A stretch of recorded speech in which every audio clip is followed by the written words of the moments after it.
Howdy folks, hope you all had a good weekend and welcome to another episode of Mingles with Jingles. I should warn you in advance, I'm feeling a little under the weather at the moment. You might be able to tell by my voice, but don't worry, I'm sure we'll have a good episode of Mingles with Jingles anyway. Although there's not an awful lot of PC gaming news to talk about, there really doesn't seem to be an awful lot happening over the course of the last week or in the immediate future. Aside from the latest patch for World of Warcraft, which I'm sure most of you probably won't care about, but which pissed me off, mostly because of what they've done with the character that everybody loves to hate, Sylvanas Windrunner. Now, I'm not going to bore you with an in-depth history of World of Warcraft, but basically, she needs to die. This is basically a character who, for the previous two expansions in World of Warcraft, has managed to alienate and betray absolutely everybody, evading justice at every turn. And in the latest patch for the Shadowlands expansion for World of Warcraft, we are finally being given the opportunity to get our hands on her and give her the savage kicking she so richly deserves, where she's the end boss in the new raid. And upon defeating Sylvanas Windrunner, something that people have been anticipating in World of Warcraft for years, she really is hated that much. Instead of being given the opportunity to stick her head on a pike and display it from the castle walls, instead you're treated to a cutscene where she realises that she was just misguided. Clearly, she had no way of knowing that the villain that she's been working for this entire expansion is actually kind of evil, and now she wants to be one of the good guys again. No. No, I want to kill her. Come on, Blizzard, you just made me fight my way through a 10-man raid dungeon in order to beat her, and now I've beaten her and I'm not allowed to stab her. I mean, geez, come on. What? Seriously? That was the whole reason I did this, and now you're saying I can't. Why not? We've beaten her. She's lying there, at our feet. I have a sword. I want to stab her, but no. No, Blizzard has decided she was just misunderstood. Yeah, well, that's fine. I'll stab her anyway, and I'll ask for forgiveness afterwards. But no, can't do that. This has really pissed me off, and apparently I'm not alone.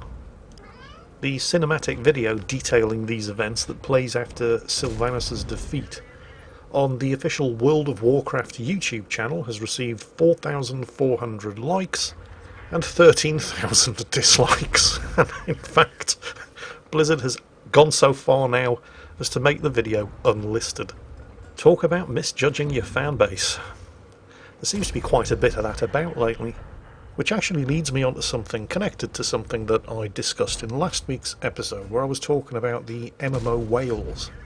The relationship between the numbers 80 and 20 and how they apply to nearly everything, but in particular MMO whales, the players who spend all of the money, the ones that publishers actually develop the games for, the 20% of the player base who account for 80% of the game's income. And I got onto this subject because I've been watching some of the videos produced by a YouTuber who goes by the name of Josh Strife Hayes and bears an uncanny resemblance to Rob Stark. Well, I've been binge watching a lot of his videos, and well, you may or may not have heard that World of Warcraft is no longer the #1 MMO in the world as far as player numbers are concerned. This is a position that it has held since the day it was released, and for the best part of the last 2 decades. It has clung onto that #1 spot through hell or high water, but now apparently, depending on how you judge the numbers, it's #2 to Final Fantasy XIV, a game that I have never played, but I'm hearing very, very good things about. Well, anyway, I was watching Josh Strife Hayes' video on this subject, and he made a very good point, which I'm inclined to agree with. World of Warcraft didn't slip to the #2 position because Final Fantasy XIV was a better game.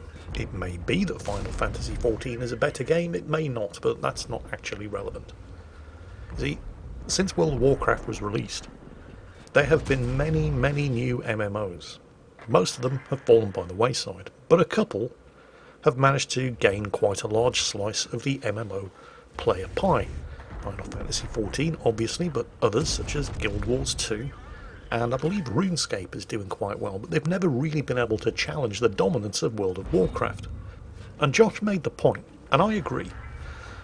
that it didn't really matter what any of World of Warcraft's competitors did, as long as they didn't do anything particularly bad and lose players of their own. All they had to do was, well, just continue doing what it was that they were doing and wait for World of Warcraft to mess up, because the only thing that could possibly ever beat World of Warcraft was World of Warcraft.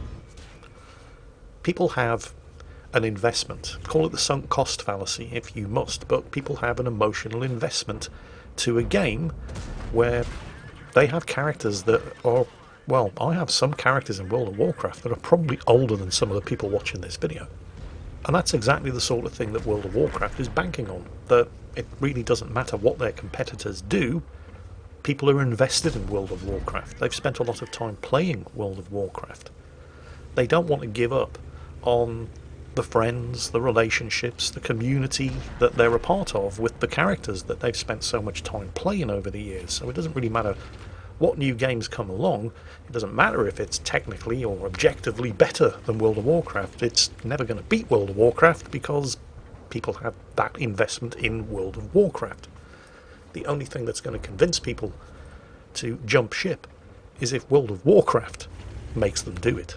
World of Warcraft had to alienate its own player base in order for other games like Final Fantasy XIV, like Guild Wars 2, to start to see the benefits, and that's pretty much what we've started to see happening. This isn't the first time World of Warcraft has managed to misjudge its player base. I can remember, and we're going back a long time now, because I've been playing World of Warcraft for a very long time. But back before they started publishing expansions, if you wanted to do any player versus player, any PvP, you pretty much had to make it up for yourself. The game didn't have any dedicated battlegrounds or arenas or anything like that. All of that sort of stuff was way off in the future, so players being players, we improvised. And possibly the single most popular and famous spot in World of Warcraft for early player versus player combat was an area known as, well, depending on what faction you were, either Tarren Mill or South Shore. Tarren Mill was a horde flight point in the Hillsbrad Foothills zone in World of Warcraft, and it was a couple of 100 yards away from South Shore, an Alliance flight point in the Hillsbrad Foothills. And the fields in between Tarren Mill and South Shore were the scene of the biggest mass slaughter in MMO history. There was a constant battle raging between Horde and Alliance players in open world PvP 24 hours a day if you were ever travelling through the Hillsbrad Foothills, and it was fantastic. And it didn't matter if you died, because the respawn point at the graveyard was only ever 200 yards away. It was amazing. It was just so much fun. It didn't matter how bad you were at player versus player combat. It was just a massive free-for-all brawl, and it was glorious. Well, no good thing can last forever. Eventually Blizzard decided that they were going to introduce actual proper instanced battlegrounds into the game, where you could just click one button, join a queue, and then end up in a battleground team. And overnight, the world PvP at Tarren Mill and South Shore died. I mean, there were still some skirmishes that occurred every now and then, but there were no massive raging 24-hour battles, because why bother flying all the way to the Hillsbrad Foothills when you can just click a UI button and get into a battleground? And that was, well, it was a loss. I missed that. But then again, some of the new battlegrounds were quite fun as well, at least until people figured out that the best way to win some of these new battlegrounds, player versus player battlegrounds, the best way to win them was to not actually fight the other players. And no, I'm not making this up. I mean, there was, and still is, what used to be a glorious 40-player versus 40-player massed battle, all instanced, teams of 40 per side, that was called the Alterac Valley Battleground, and it was amazing. For a brief period, it was kind of like the old Tarren Mill South Shore brawls, but with some kind of structure. The map was absolutely huge. There were multiple objectives scattered all across the map, all of them Well, not all of them. Most of them completely optional, but if you went for those objectives, you could gain valuable buffs for your side, making it easier to deal with the enemy players. And of course, that worked the other way round as well. And I can quite clearly remember, just like the Tarren, Mill and South Shore battles, that I would join one of these Alterac Valley battles with 40 players desperately trying to slaughter the other 40 players and force the front line further, into enemy territory. Summoning rare bosses by farming all kinds of materials gained from deep inside enemy territory. And I would have like 4, 5, 6 hour mammoth gaming sessions fighting the same battle. Log out for the day, log back in the next day, queue up for Alterac Valley, and be put into the same battle that was still being fought 24 hours later. And these battles would go on for days before one side won victory over the other. And it was amazing. Until people figured out that the fastest way to win an Alterac Valley battle... Remember, this was Blizzard's idea of a player versus player battleground. And players very quickly realised that the fastest way to win this mammoth 40-player team player versus player battleground was to not actually fight the other players. Yes. Yes, really. You see, each side had a couple of deputy non-player characters and a general, a boss non-player character. So they figured out that if you just ignored all of the optional objectives, if you just ignored all of the enemy players and everybody just zerged these bosses one after the other, because that was the ultimate objective in the battleground, to kill the enemy team's general, a non-player character boss. And if you just ignored all of the optional objectives and just went for the boss as quickly as you possibly could, that was the fastest way to win the Alterac Valley battleground. By avoiding PvP in a PvP battleground, you could win the battleground in 15 to 20 minutes. I'm not making this up. And it just simply became the single most efficient way of farming the PvP currency that you needed to buy the PvP gear. So it got to the stage where if you actually tried to fight the enemy in a player versus player battleground, your own side would start shouting at you. So, even the mighty Blizzard can screw things up, even if it doesn't actually intend to. But the way World of Warcraft has been going for the last 2 expansions, it's just been alienating its player base. And this latest disaster with Sylvanas Windrunner in the latest patch for the latest expansion is just another example of that. World of Warcraft has basically been driving and alienating its own players away into the hands of other games like Final Fantasy XIV, and eventually Final Fantasy XIV took the #1 spot, not because of anything that Final Fantasy XIV did, but because of what Blizzard had been doing wrong. And it's not really surprising if you think about it, because all of the people who made World of Warcraft great, all of the people who made World of Warcraft, they no longer work at Blizzard. All of the company's founders, all of the people with the original vision for what Blizzard stood for, either retired or left years ago. They've all gone.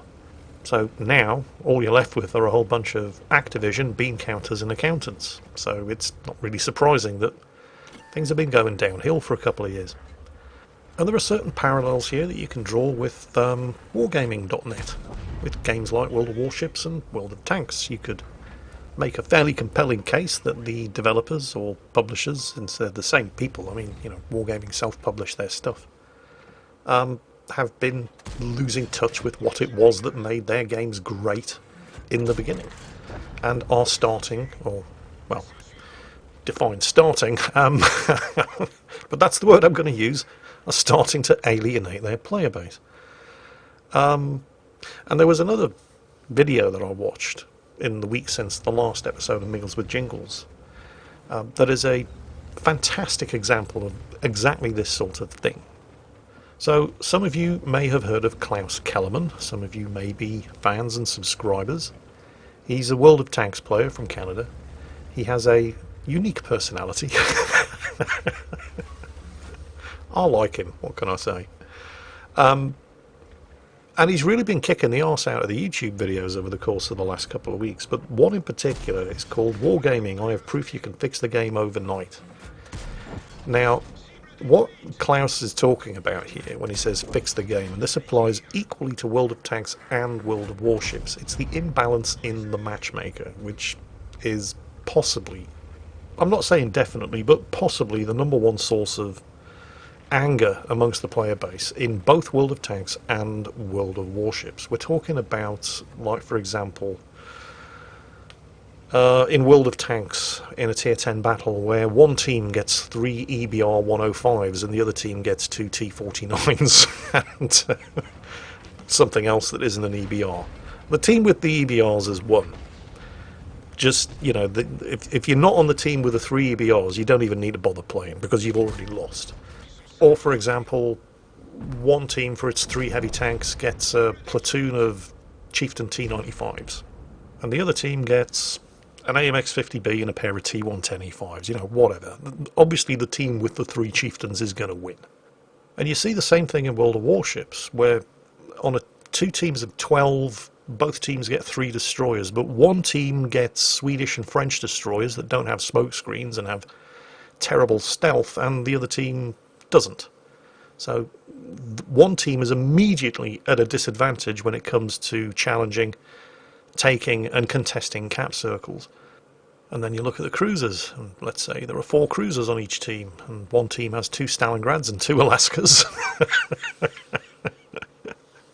You know, battle cruisers with battleship caliber guns and radar, and the other team has a pair of Zows and a couple of Ibukis with no radar and just, you know, regular 8-inch heavy cruiser guns.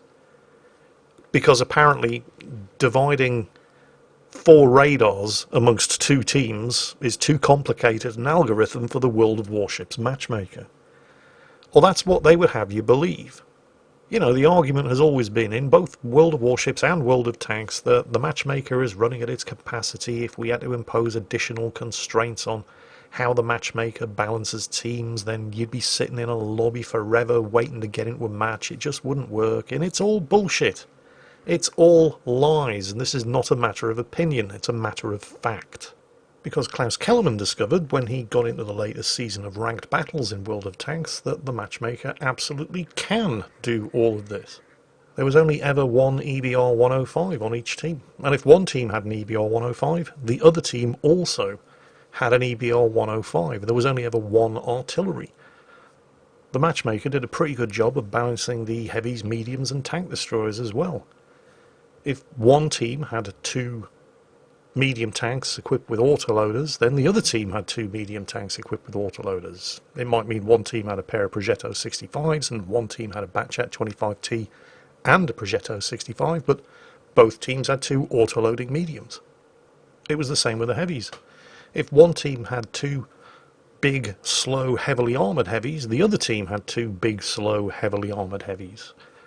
They might not necessarily have been exactly the same tanks, because there's a limit to what the matchmaker can be expected to do, but they were the same kind of heavy tanks with similar capabilities. And it was the same with the tank destroyers. If one team had a fast and lightly armoured tank destroyer, then the other team had a fast and lightly armoured tank destroyer. If one team had a slow, heavily armoured tank destroyer with a big gun, guess what? The other team got one too. And this wasn't a freak one-off occurrence. This happened consistently, over and over and over, in every ranked battle that Klaus got into. So they clearly can make a balanced matchmaker. And if you've been playing the latest test season of ranked battles in World of Tanks, which ends today, then you have been enjoying this fair and balanced matchmaker. But there are no plans to introduce or extend this matchmaking into random battles. So that's a deliberate choice that World of Tanks are making, to restrict fair and balanced matchmaking to ranked battles only. And as for World of Warships, they're not even trying. I mean, in any game mode.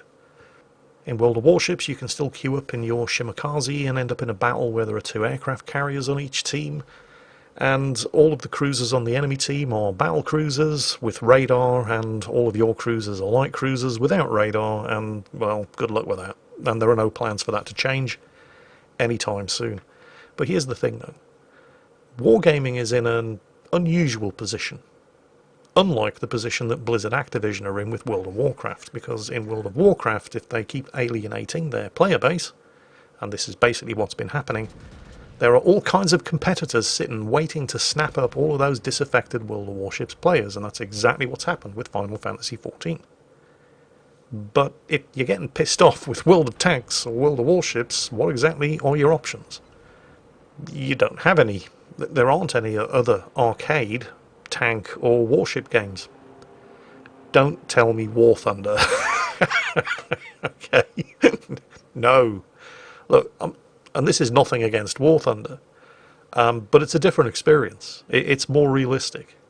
Now, I didn't say it was realistic. I said it was more realistic. There's a subtle difference. It's just not the same. Wargaming doesn't really have any competition, so it's never going to be under the same kind of pressure to adapt as, for example, a game in the very crowded MMO marketplace. Whatever changes Wargaming decide to implement to be the World of Tanks or World of Warships, we basically have to just like it or leave it, with the difference being that if we decide to leave it, there is nowhere else for us to go. I'm not saying that Wargaming don't ever learn from their mistakes, although, recent events might indicate otherwise, but they don't always make bad choices. Does anybody remember the Kitakami?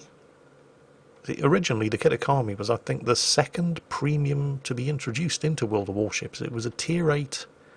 For those of you who already know what I'm talking about, I apologise, but I do need to explain a little about the ship. For those of you who have no idea what I'm talking about, basically it was a Tier 8 light cruiser in the Japanese Navy line that was essentially just a modified Tier 4 Japanese cruiser, lengthened and armed with 40 torpedo tubes. Now, the two important things to take away from this are it was really just a Tier 4 cruiser that could get into Tier 8, 9 and 10 battles, and it was armed with 40 torpedo tubes, which meant that Kitakami players were responsible for more team kills than everything else in World of Warships combined, because you just couldn't afford to get anywhere near anything that was going to shoot at you because you were sailing around in the lengthened hull of a Tier 4 cruiser in Tier 8, 9 or 10 battles.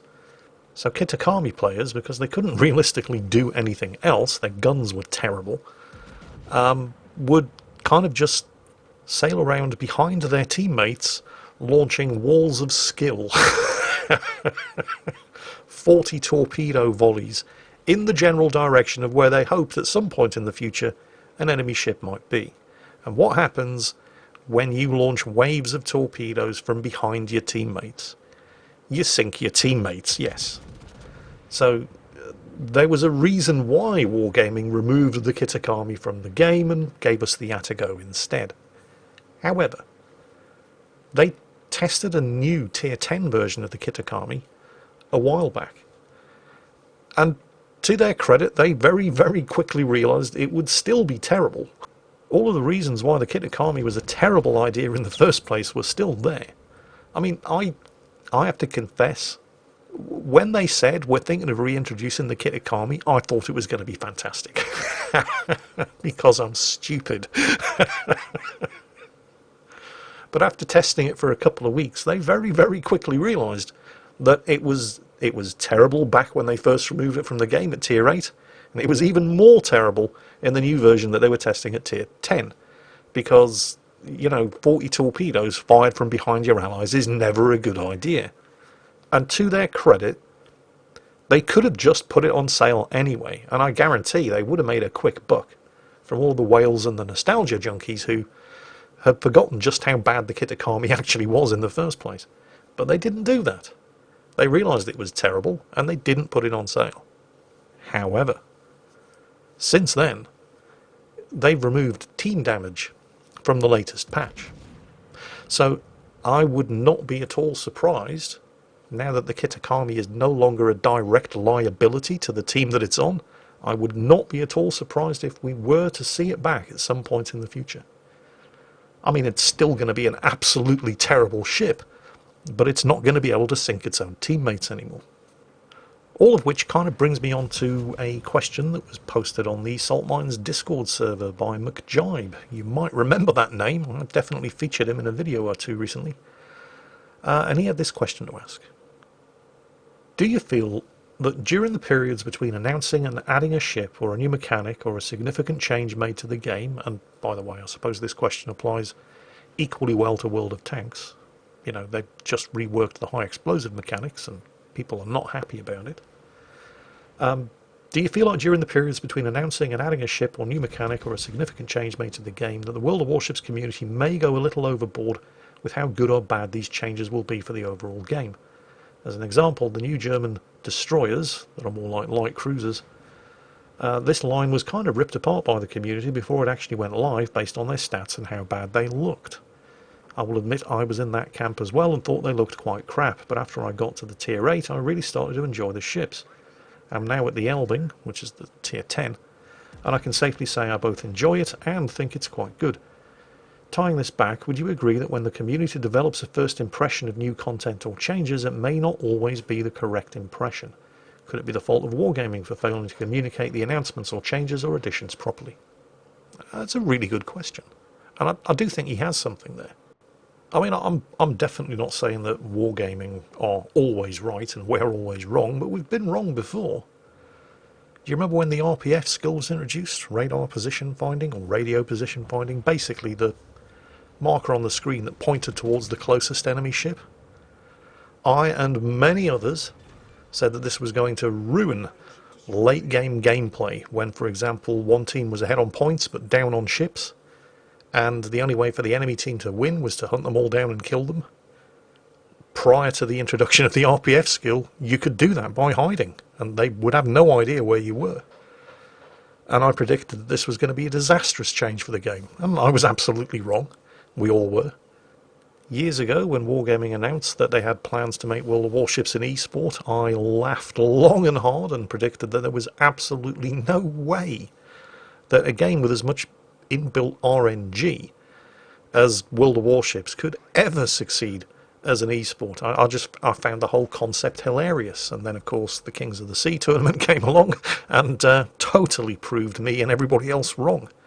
It absolutely does work as an esport. The King of the Sea is some of the best, most entertaining, thrilling and exciting World of Warships you can ever watch, and it absolutely does work as an esport. It's just much more team focused, but it does work.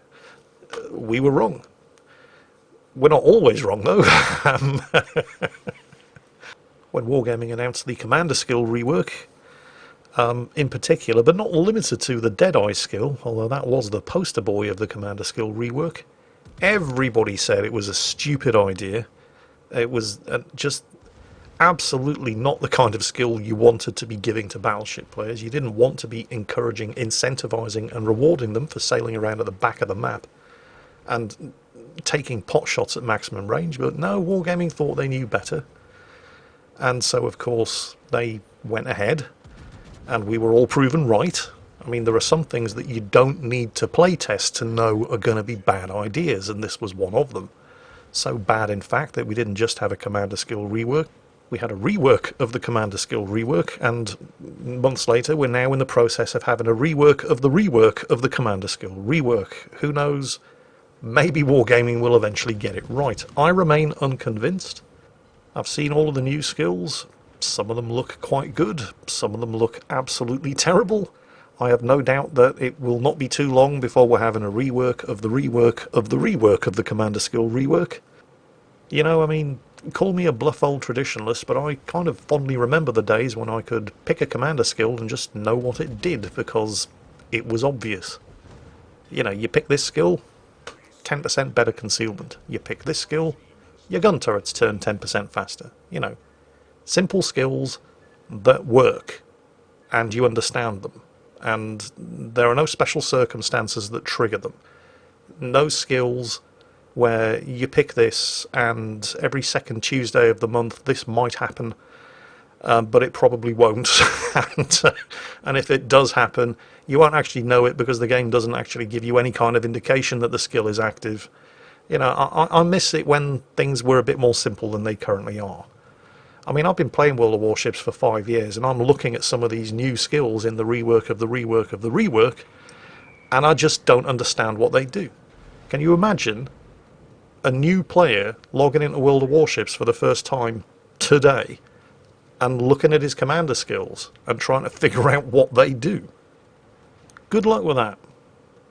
At the same time, though, I have to admit that, Wargaming were right when it came to something like the new German destroyer line that are basically light cruisers that don't have citadels. They looked terrible on paper. Destroyers with terrible concealment and completely underwhelming torpedoes. I mean, the two things that up until now at least have pretty much defined destroyers.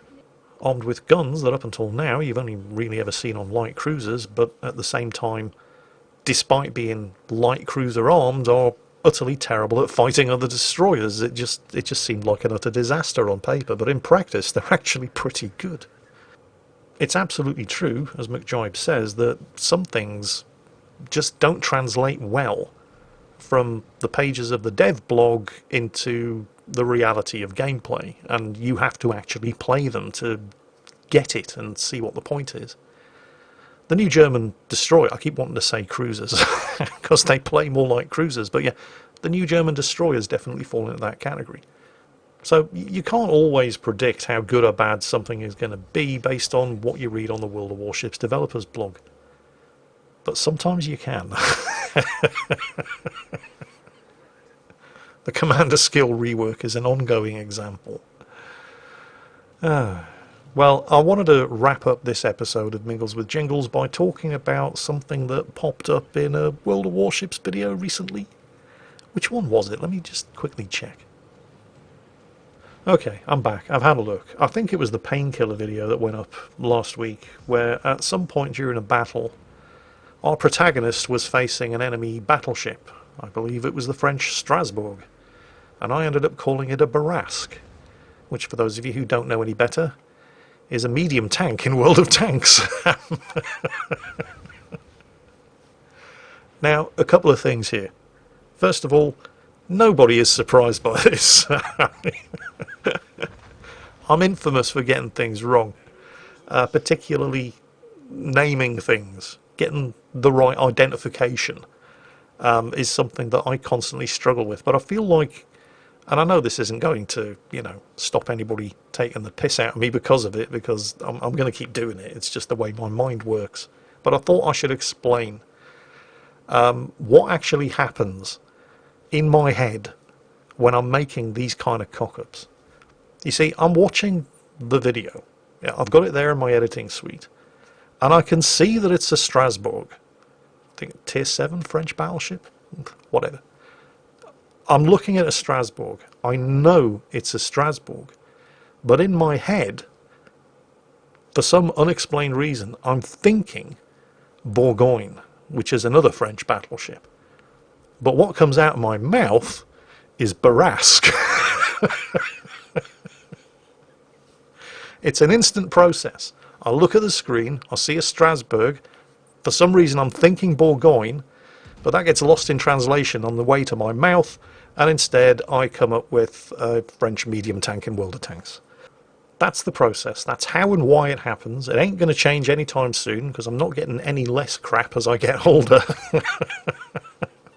But I thought that at the very least you should all just understand how it happens. So there you go. That is how I am crap on YouTube. And on that bombshell, that's it for this week's episode of Mingles with Jingles. I hope you've enjoyed it. I hope you've all had a great weekend. And as always, take care, stay safe, and I'll catch you next time.